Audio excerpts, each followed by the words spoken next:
버스노우 5 출발합니다. 어제 이 시각까지만 하더라도 거의 배럴당 120달러에 육박했었던 WTI 국제유가가요. 이 시각 80달러 선으로 급락했습니다. 바로 트럼프 대통령의 한마디가 국제유가를 빠르게 진정시켰습니다. 트럼프 미국 대통령이 이란과의 전쟁이 사실상 종결 단계에 접어들었다고 전격 선언했습니다. 트럼프 대통령은 CBS와의 전화 인터뷰에서 이란의 해군과 공군 그리고 통신망이 사실상 모두 무력화된 상태라고 밝히면서 전쟁이 거의 끝난 것으로 생각한다고 말했습니다. 당초 예상했던 4주에서 5주 정도의 작전 일정보다 훨씬 앞서서 진행되고 있다는 게 트럼프 대통령의 설명입니다. 특히 세계 최대의 석유 수송로인 호르무즈 해협에 대해서는 현재 선박 통행이 이뤄지고 있고 미국이 아예 통제권을 직접 쥐는 방안까지 고려 중이라고 덧붙였습니다. 조기 종전 가능성이 가시화되자 시장은 즉각 반응했는데요. 한때 배럴당 120달러 선을 위협하면서 세계 경제를 긴장시켰던 국제유가는 이 소식 직후에 80달러 중반까지 급락하면서 안정을 되찾고 있습니다. 다만 이 매크로 지표가 좀 잘 나와줬으면 더 좋았을 텐데 매크로 지표 그중에서도 최근 경고등이 켜진 고용은 다시 한번 좀 위태위태한 모습을 보였습니다.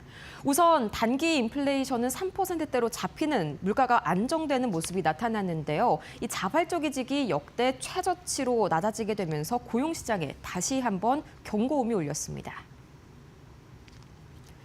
미국 소비자들의 단기 인플레이션 기대치가 소폭 둔화하며 안정세를 보였습니다. 뉴욕 연은이 발표한 2월 소비자 기대 설문조사 결과에 따르면 앞으로 1년 기대 인플레이션의 중앙값은 전월보다 0.1%포인트 낮은 3%를 기록했습니다. 3년과 5년 뒤 물가 전망 역시 3%대를 유지하면서 큰 변화가 없었습니다. 하지만 물가와 달리 고용 시장에 대한 자신감은 급격히 위축되는 모습입니다. 향후 1년 내 자발적으로 직장을 그만둘 확률은 15.9%로 떨어졌는데 이는 연은이 관련 통계를 집계하기 시작한 2013년 이후 사상 최저치입니다.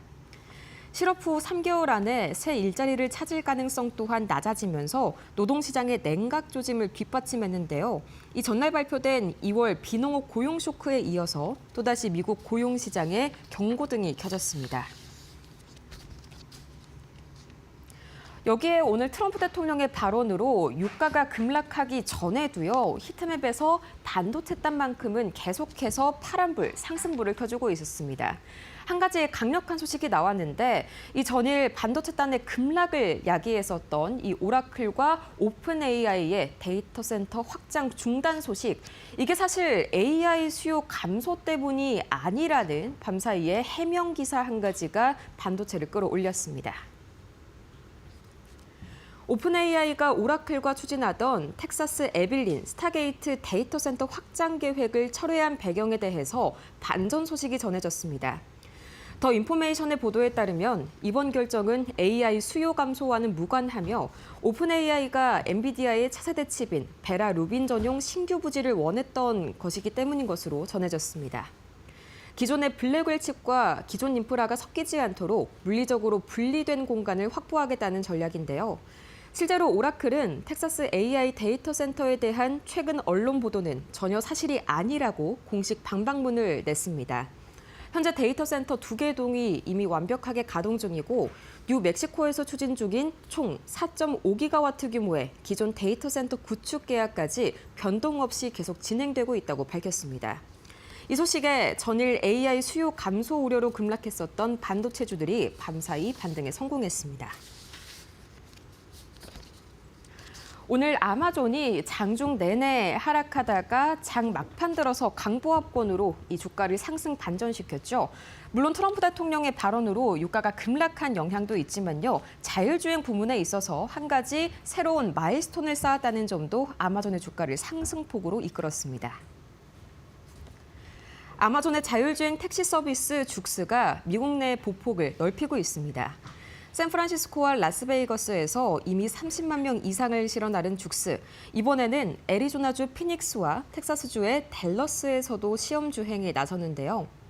죽스는 우선 특수 차량을 도입해 도시 지도를 제작한 뒤 안전운전자가 동행한 로봇택시를 순차적으로 투입할 계획입니다. 특히 이번의 지역 확장은 폭염과 먼지 같은 극한의 기후 조건 속에서도 AI의 판단력과 차량 내구성을 검증하는 분수령이 될 전망입니다.